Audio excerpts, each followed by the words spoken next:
2026 সালের ত্রয়োদশ জাতীয় নির্বাচনের আগে বাংলাদেশের রাজনীতিতে নতুন এক অধ্যায়ের ইঙ্গিত মিলছে। দীর্ঘ 17 বছরের ধমর নিপীড়নের মধ্যে থাকা জামায়াতে ইসলামী এবার এককভাবে নয়, বরং সকল প্রধান রাজনৈতিক পক্ষকে একত্রিত করে জাতীয় ঐক্য সরকার গঠনের পরিকল্পনা করছে। দলের আমির ডাক্তার শফিকুর রহমান জানিয়েছেন, দেশের স্থিতিশীলতা নিশ্চিত করতে পারস্পরিক সম্মতি থাকলে তারা সরকারে অংশগ্রহণের জন্য প্রস্তুত। এছাড়াও পাকিস্তান ও ভারত দুই প্রতিবেশীর সঙ্গে ভারসাম্যপূর্ণ সম্পর্ক বজায় রাখা থেকে শুরু করে দুর্নীতি বিরোধী কর্মসূচি বাস্তবায়ন সবকিছুতেই জামায়াত এখন আরো প্রো অ্যাকশন ও কৌশলগত ভূমিকা নেওয়ার সংকল্পে রয়েছে। 31 ডিসেম্বর বার্তা সংস্থা রয়টার্সকে দেওয়া এক সাক্ষাৎকারে এসব কথা বলেন ডাক্তার শফিকুর রহমান।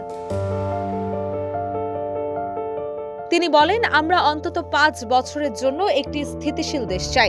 জামায়াতে ইসলামী ইতোমধ্যে কয়েকটি দলের সঙ্গে আলোচনা করেছে। দলগুলো যদি ঐক্যবদ্ধ হয় তাহলে আমরা একসঙ্গে সরকার পরিচালনা করব। সম্প্রতি জাতীয় নাগরিক পার্টির সঙ্গে নির্বাচনী জোট করে দলটি ব্যাপক আলোচনার জন্ম দেওয়ার কয়েকদিন পর এই সাক্ষাৎকার দেন তিনি।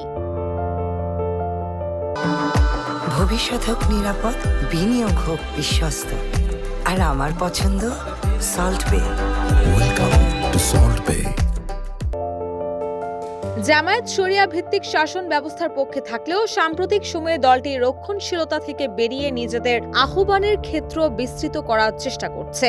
জামায়াত আমির বলেন, যে কোনো ঐক্যের সরকারের জন্য দুর্নীতি বিরোধী কর্মসূচি অবশ্যই একটি অভিন্ন লক্ষ্য হতে হবে। সবচেয়ে বেশি আসন জয়ী দল থেকেই প্রধানমন্ত্রী হবেন। যদি জামায়াত সবচেয়ে বেশি আসন জিততে পারে তাহলে তিনি প্রার্থী হবেন কিনা সেটি দলই সিদ্ধান্ত নেবে বলেও জানান তিনি। শেখ হাসিনা প্রসঙ্গে ডাক্তার শফিকুর রহমান বলেন, ঢাকা থেকে পালিয়ে যাওয়ার পর শেখ হাসিনার ভারতের অবস্থান নিয়ে উদ্বেগ রয়েছে।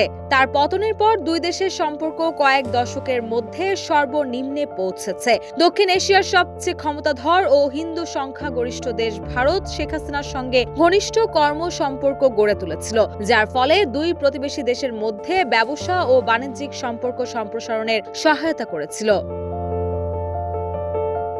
এদিকে বাংলাদেশে পরবর্তী সরকার গঠন করতে পারে এমন সব দলের সঙ্গে যোগাযোগ বৃদ্ধির চেষ্টা করছে ভারত। দিল্লির এই তৎপরতার মাঝে চলতি বছরের শুরুর দিকে জামায়াতের আমির ভারতীয় একজন কূটনীতিকদের সঙ্গে বৈঠক করেন বলে নিশ্চিত করেছেন। তিনি বলেন, অন্যান্য দেশের কূটনীতিকরা যেখানে প্রকাশ্যে তার সঙ্গে সাক্ষাৎ করেছেন সেখানে ওই ভারতীয় কর্মকর্তা বৈঠকটি গোপন রাখার অনুরোধ করেন। তবে ডাক্তার শফিকুর রহমানের বক্তব্যের বিষয়ে জানতে চাওয়া হলে ভারতের পররাষ্ট্র মন্ত্রণালয় তাৎক্ষণিকভাবে কোনো মন্তব্য করেনি বলে জানিয়েছে রয়টার্স। পাকিস্তানের সঙ্গে জামায়াতের ঐতিহাসিক ঘনিষ্ঠতা সম্পর্কে জানতে চাইলে শফিকুর রহমান বলেন, আমরা সবার সঙ্গে ভারসাম্যপূর্ণ সম্পর্ক বজায় রাখি।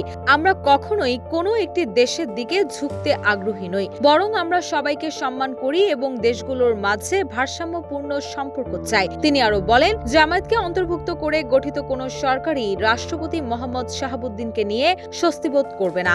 এর আগে 2023 সালে আওয়ামী লীগের সমর্থনে বিনা প্রতিদ্বন্দ্বিতায় রাষ্ট্রপতি নির্বাচিত হন শাহাবুদ্দিন।